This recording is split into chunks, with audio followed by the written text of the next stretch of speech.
always so fascinated about how patients find us, and I want to give you one example, one story of one patient story that I just found really interesting.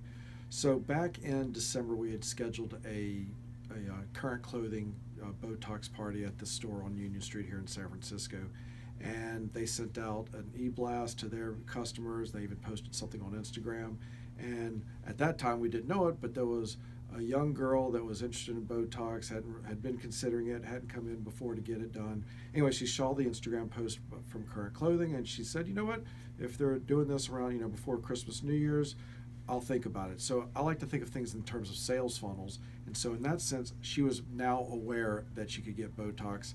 She was at the top of the funnel, and she was thinking about coming in around Christmas, New Year's for that Botox party at Current Clothing. She ended up not coming in, but then we had another Botox party at Current Clothing on April 4th, and she saw the notification for that, and so she went ahead and came in. So if you think about it, she actually entered our sales funnel in December and then made her way actually to pulling the trigger to coming in on April 4th for the Botox party at Current Clothing. So she made her way through that sales funnel over the course of about 4 months. She comes in April 4th, gets her Botox. She loves everybody on our team. We like her. She enjoyed being there. She seemed like a really pleasant person. And then fast forward to the next week, April 10th, we get a wish list from her where she's actually checking pricing on, breast augmentation with saline implants, breast augmentation with silicone implants, breast augmentation with ideal implants. She's checking out all these prices. And so now we're aware that she's checking it. And whenever she submits a wish list through our price estimator, we get an email with her contact information. We're aware that she's interested in that, and then we can follow up with her and call her.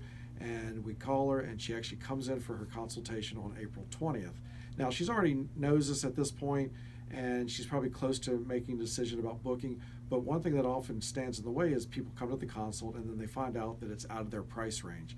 But since she had already submitted a price estimate or submitted a wish list through our price estimator, she knew how much the price was. So there was no sticker shock. She comes in on April 20th for a consult, and she books right there on the spot.